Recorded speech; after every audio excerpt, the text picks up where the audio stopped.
Hello students, welcome to the channel. Students, today I shall be explaining the chapter number 13, The Adventures of Gulliver. Adventures का मतलब होता है dairying experience, कुछ नया करना, कुछ अलग करना। तो अब इस स्टोरी में हम पढ़ने जा रहे हैं एडवेंचर्स ऑफ गुलिवर, यानी गुलिवर ने ऐसा कुछ नया देखा, कुछ नया किया। Gulliver's travel is an interesting book written by a well known English writer Jonathan Swift. ये जो गुलिवर्स ट्रेवल्स की बुक है लिखी है जोनाथन स्विफ्ट ने, और जो कि एक जाने माने मशहूर राइटर हैं। In which he describe the voyages of Gulliver, और इस स्टोरी में उन्होंने वॉयजेस यानी सफ़र यानी ट्रैवल जितना किया है गुलिवर ने उसके बारे में लिखा है। Various land like Lilliput and Brobdingnag, do the character of Gulliver and the strange sounding lands are imaginary. और जितनी भी स्टोरी में कैरेक्टर्स हैं और जितने भी मतलब लोग हैं और जगह के जितने बताइए वो सब काल्पनिक हैं, यानी इनका कोई भी प्रेजेंट में कुछ भी नहीं है, सिर्फ एक इमेजिनरी है। ठीक है। Gulliver experiences and adventures are written so well that they seem real and true to life. और ये कहानी इतनी अच्छी लिखी हुई है, ऐसा लगता है कि रियल में हो रहा है।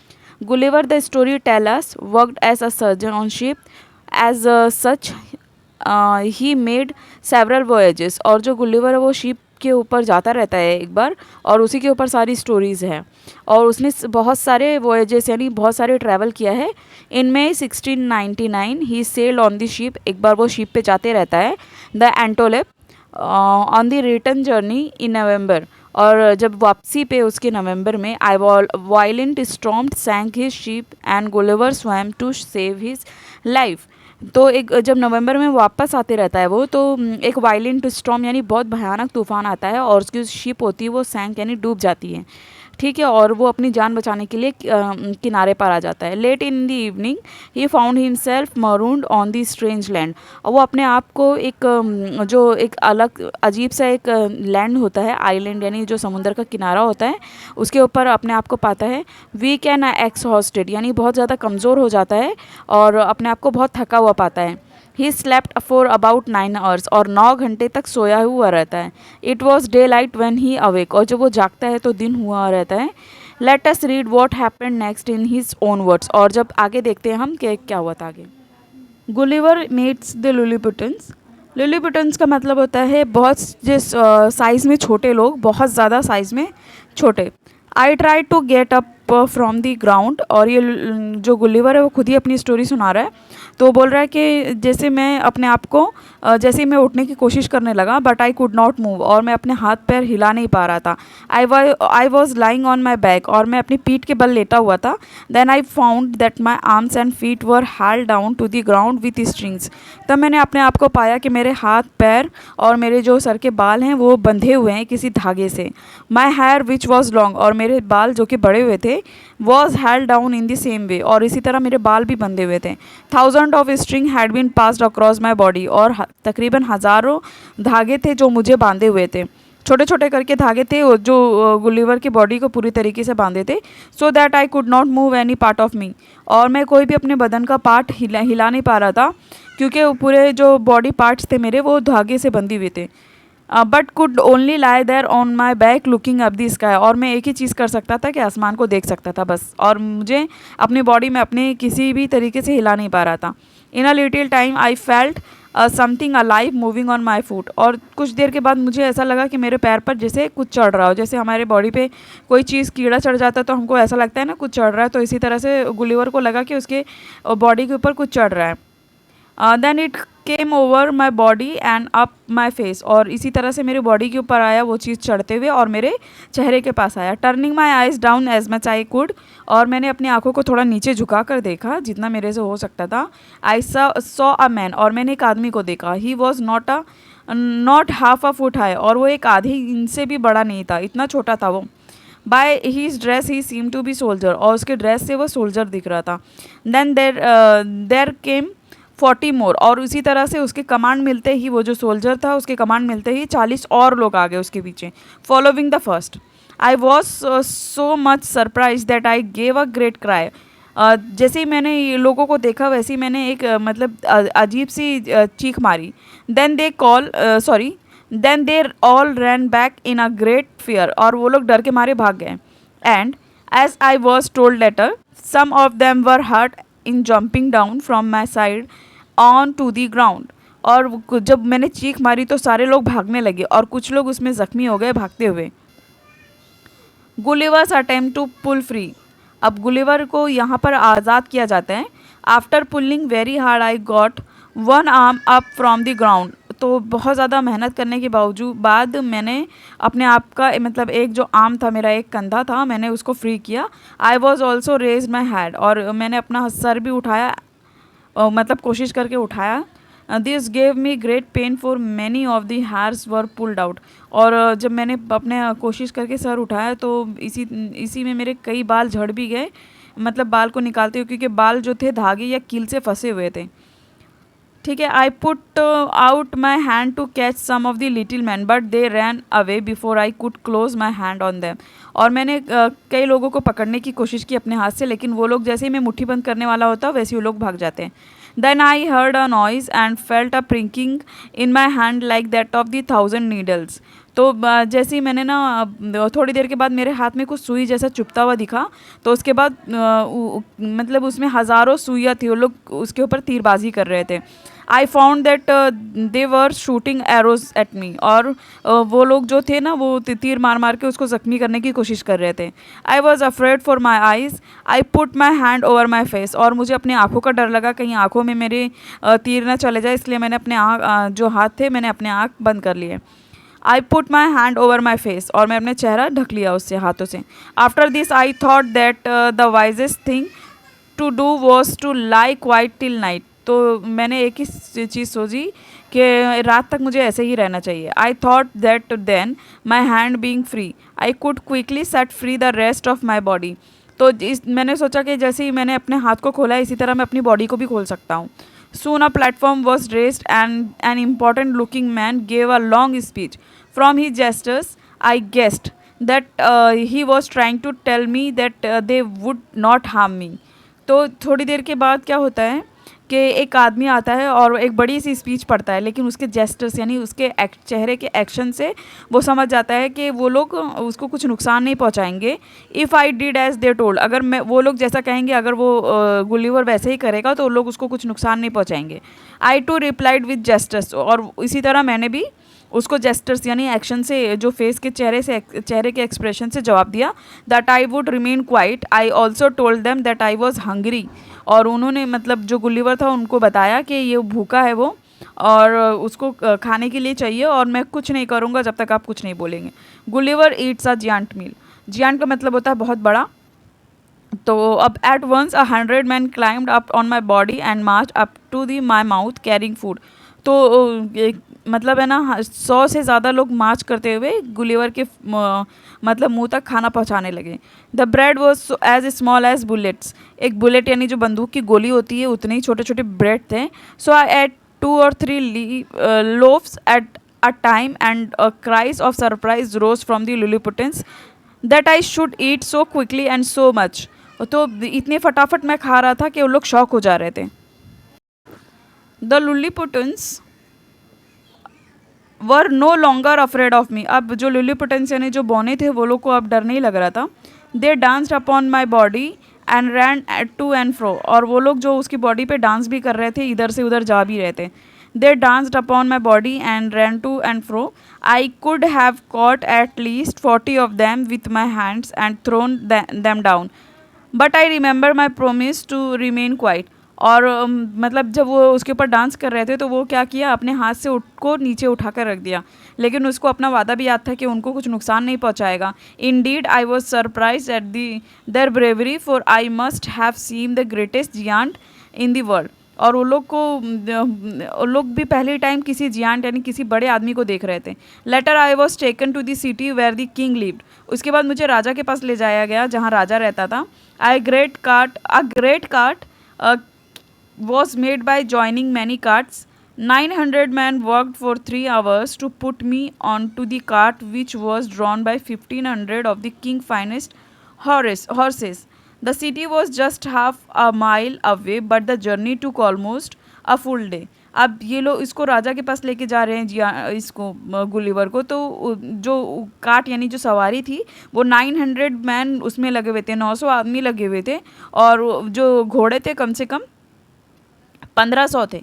The city was just half a mile away, जो सिटी थी वो थोड़ी मतलब आधी सफ़र था उसका, लेकिन पूरा दिन लग गया उसमें जाते हुए। गुलिवर्स न्यू होम, अब गुलिवर का नया घर।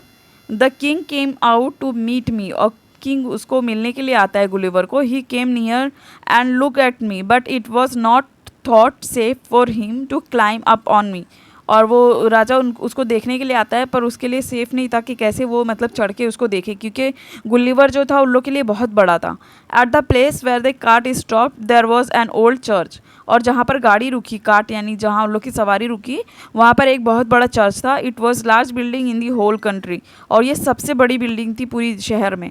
For certain reason I had not been used as church for many years, I had now been made ready for me to use as my house. The great door on the north was 4 feet high and 2 feet wide. और वो जो church था उसमें उसको लेके जा रहे थे गुलिवर को, तो जो चर्च था वो उसका दरवाज़ा 4 फीट ऊंचा था। ठीक है, so I could go into it by going down on my hand, और मैं थोड़ा झुक कर उसमें गया। On my feet was set in a great ring in the end of many strong string, so that I could not get away but could only walk some distance outside my door. तो उसके ऊपर जंजीरें भी बंधी हुई थी, ये जो गुलिवर था उसको वो लोग बांध के रखे थे। The country outside looked like a garden, और जो कंट्री बाहर से ऐसी लग रही थी जैसे गार्डन हो। After some days the king and his people were convinced that I would not harm them, so after I agreed keep certain orders of the king I was allowed to move around. तो थोड़े दिन के बाद क्या होता है कि ऐसा उन लोग को लगता है कि ये गुलिवर उन लोग को नुकसान नहीं पहुंचाएगा, तो वो लोग उसको ऑर्डर करते हैं कि वो अपने मर्जी से चल फिर सकता है। Gulliver visit the city and the queen, अब गुलिवर जो है वो शहर में घूमने के लिए जा रहा होता है और क्वीन से मिलने के लिए। As soon as I was set free I asked if I might see the city, तो जैसे ही वो थोड़ा उसको आज़ाद करते हैं, जहाँ जंजीर विंजीर बांधे रहते हैं, तो उसको जब आज़ाद करते हैं तो वो क्या बोलता है कि मुझे शहर देखना है। The king was please to let me do this, तो किंग जो है उसको मतलब ये एक्सेप्ट करता है कि वो सिटी घूम सकता है। Orders were given to all the people to remain in their houses, और सबको ये ऑर्डर दिया गया था, ये हुक्म हुआ था कि सब अपने घरों में रहेंगे। I then stepped over the wall and went very carefully along the 2 largest street, all the windows were full of faces looking out at me. वो रोड पर जाता है, मतलब छोटा ही रोड रहता है उन लोग का, अब इस गुलिवर के लिए तो छोटा ही रहेगा, तो अब देखता है सबके घरों में, तो सबके घर में से सब फेसेस दिखते रहते हैं कि इतना मतलब जियांट जो गुलिवर होता है उन लोग के लिए बहुत बड़ा जियांट होता है ना, मतलब बहुत बड़ा आदमी होता है, तो वो लोग देखने के लिए सब खड़े रहते हैं। All the windows were full of faces looking out at me and large number of people were standing on the tops of the houses, और बहुत सारे लोग जो अपने घरों की छत पर ऊपर से खड़े हुए थे। The king's house was just at the place where 2 great street meet, तो किंग का घर भी वहीं था जहाँ 2 रास्ते मिलते थे। There was a beautiful garden on all side of it, और वहाँ पर एक बहुत खूबसूरत गार्डन भी था। Lying down in the garden I put my eyes to the window, और मैंने जैसे अपना थोड़ा सा झुक कर वो अपनी आँखों से देखने लगा वो जो खिड़कियाँ थी।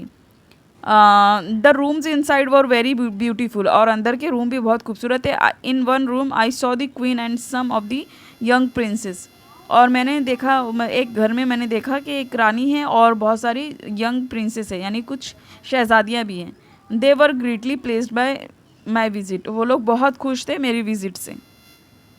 Students let us solve the question answers. Question 1, how was Gulliver tied down on the seashore?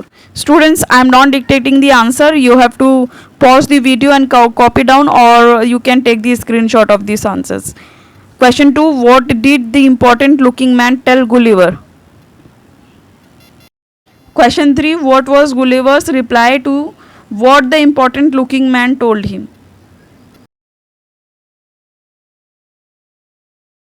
Question 4, how was Gulliver taken to the city?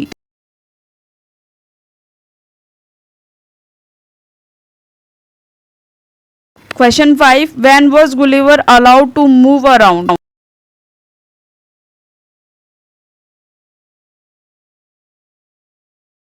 Question 6. Describe Gulliver's home in Lilliput.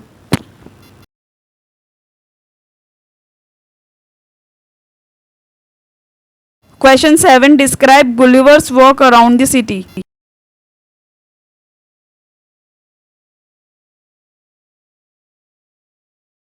Question 8. Who came out to meet Gulliver? Question 9. What was made ready for Gulliver to use at his house?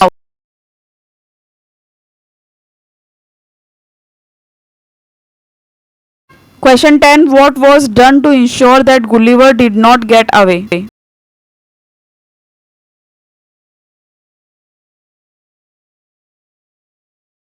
Question 11. Do you think this is a real story or an imaginary one? Justify your answer. Question 12. Give the antonyms. Question 13. Make sentences. First one, to get away, and second one, to move around.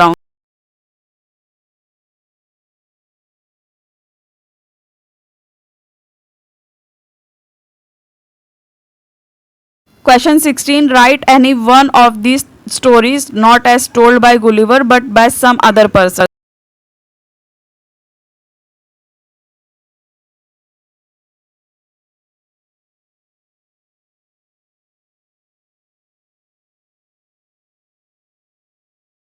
Question 16. Imagine that you are in a land of tiny people like Lilliput. Write about some of the interesting things you might see there, including animals, houses, plants, vehicles, etc. Find an interesting name for this land. Question 17. If you were to grow very tiny like a Lilliputians, what are the things you would like to do? Write about any three of these things. Next, in language study, read the highlighted words. So first one is I was pulling hard. Second, they ran away. Third, later I was taken to the city. Fourth, I went very carefully. Fifth one, they were greatly pleased. So hard, away, later, carefully, greatly, ये सब action बता रहे हैं कैसे हुए. ठीक है, action बता रहे हैं, वर्ब बता रहे हैं, और इसमें वर्ब इस तरह के बता रहे हैं कि किस तरह से हुए. ठीक है, तो इसको बोलेंगे adverb. Adverbs that modify verb और describe the verb it calls adverb. ठीक है, एडवर्ब जो होता है वो बताता है वर्ब किस तरीके से हो रहा है. अब फर्स्ट वाला सेंटेंस देख लो, I was pulling hard. Hard या स्लो होता तो वो भी एडवर्ब होता. ठीक है, now see the next question. Find a suitable adverb for each of this following verbs. First वाला है वॉक, तो walk slowly, walk steadily, walk quickly, speak softly, speak loudly, speak clearly. Push, push gently, push रफली, push hard. Study, study regularly, study hard, study daily. Sing, sing well, sing badly, sing melodiously. Work, work honestly, work tiredly, work irregularly. Next है आपका find the opposite of the following adverbs.